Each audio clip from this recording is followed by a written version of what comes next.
আসসালামু আলাইকুম। বাংলাদেশ পাকিস্তান এই মুহূর্তে কূটনৈতিক যে সম্পর্কগুলো আছে বা G2G, গভর্নমেন্ট টু গভর্নমেন্ট, সরকার টু সরকারের যে সম্পর্ক, স্বাধীনতার 54 বছরের ইতিহাসে বিরল এক অবস্থানে আছে। ইউনূস সরকার আসার পর পাকিস্তানের সাথে ব্যবসা বাণিজ্য থেকে শুরু করে পাকিস্তানি কূটনীতিক মন্ত্রীদের এই দেশে আসা বা সেনাবাহিনী থেকে শুরু করে অনেক কিছুই এখানে ব্যাপক আকারে ঘটছে। এর মাঝখানে নতুন করে যে আলোচনা আছে সেটা হচ্ছে পাকিস্তান সেনাবাহিনীর জয়েন্ট চিফস অফ স্টাফ কমিটির যিনি চেয়ারম্যান আছেন জেনারেল শাহির শামদাদ মির্জা, তিনি এই মুহূর্তে বাংলাদেশে অবস্থান করছেন। কি করছেন? তার সাথে আবার সাক্ষাৎ করেছেন বাংলাদেশ সেনাবাহিনীর quarter master general lieutenant general Mohammad Faizur Rahman. দুইজনই দুই দেশকে প্রতিনিধিত্ব করা সামরিক সংস্থাগুলোর খুবই ঊর্ধ্বতন লেভেলের কর্মকর্তা। এর মাঝখানে গতকালকে পাকিস্তানের সম্ভবত বাণিজ্য মন্ত্রী আবার বাংলাদেশে আসছেন, ব্যবসা বাণিজ্যের দ্বারটা আরো একটু প্রসার করতে চাচ্ছেন।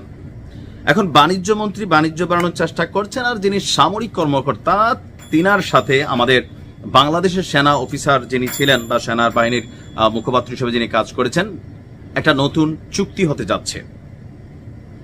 তো চুক্তিটা কোনটা আসুন দেখি। পাকিস্তানের ISPR তারা বলছে যে দুই সামরিক নেতা, বাংলাদেশ এবং পাকিস্তানের দুই ঊর্ধ্বতন সামরিক নেতা আঞ্চলিক নিরাপত্তা পরিস্থিতি নিয়ে আলোচনা করেন। এই মুহূর্তে এশিয়া জুড়ে উত্তেজনা আছে, তবে পাকিস্তানের সাথে আমাদের কোনো সীমানা নেই। আঞ্চলিক নিরাপত্তা এখন কোনটা সেখানে মিন করা হয়েছে আমি বুঝে নাই, তবে যেহেতু একই আমরা একটা জোনাল এরিয়া মানে এশিয়া, তো সেদিক থেকে হয়তো হইতে পারে। এবং প্রতিরক্ষা ও নিরাপত্তা ক্ষেত্রে দ্বিপাক্ষিক সহযোগিতা, পাকিস্তানেরও প্রতিরক্ষা, বাংলাদেশের প্রতিরক্ষা, বাংলাদেশেরও নিরাপত্তা, পাকিস্তানের নিরাপত্তা, এখানে অনেক ধরনের জঙ্গি গোষ্ঠী কাজ করে, নানান ধরনের কিন্তু অ্যাক্টিভিটিস ঘটে। তো এক্ষেত্রেও দ্বিপাক্ষিক সহযোগিতা আরো জোরদার করার ব্যাপারে আপনার একমত হয়েছে, মানে পাকিস্তান এবং বাংলাদেশ একমত হয়েছে। জেনারেল মির্জা পাকিস্তান এবং বাংলাদেশের মধ্যে সম্পর্ক ক্রমেই উন্নতির দিকে যাচ্ছে বলে উল্লেখ করেন। এটা সত্য। আওয়ামী লীগ সরকার থাকাকালীন ভারতের সাথে যে সম্পর্ক ছিল, ইউনূস সরকার আসার পরে অধিকাংশ ক্ষেত্রে আমরা পাকিস্তানের সাথে বিভিন্নভাবে এই সম্পর্ককে উন্নতির কিন্তু ধাপগুলো দেখতে পাচ্ছি, রাজনৈতিক, সামরিক, কূটনৈতিক। আবার যেমন বাংলাদেশের অনেক কূটনীতিকরা তারা পাকিস্তান যেতে এখন আর নাকি ভিসাই লাগবে না, পাকিস্তানও নতুন সুযোগ সুবিধা দিচ্ছে বাংলাদেশের জন্য।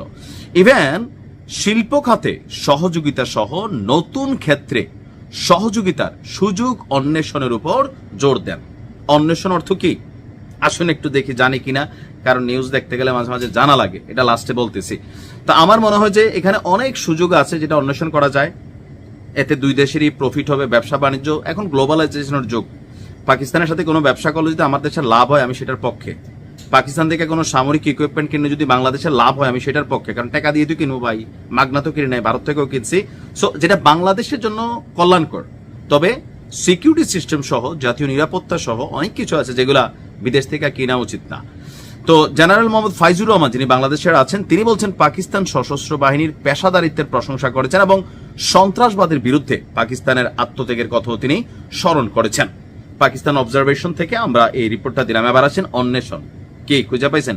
অন্বেষণ মানে খোঁজা, আমরা ইংরেজিতে যদি বলি সার্চ। তো যাই হোক, এক দেশের সাথে ভালোবাসা থাকতে হবে, আরেক দেশের সাথে ঘৃণা থাকতে হবে। পাকিস্তানের যে অ্যাক্টিভিটিস 1971 সেটা আজীবন ঘৃণা থাকবে। তবে ব্যবসা বাণিজ্য, দ্বিপাক্ষিক সহযোগিতা, যেখানে বাংলাদেশের প্রফিট হবে কোনো গোষ্ঠীর না, বাংলাদেশের, সেই ক্ষেত্রে ক্যারি অন।